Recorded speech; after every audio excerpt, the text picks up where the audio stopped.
up the clip of Jensen demoing Perplexity Labs.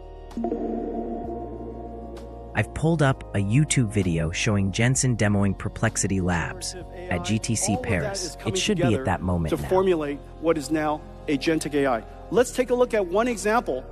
Let me show you something. It's built on Perplexity.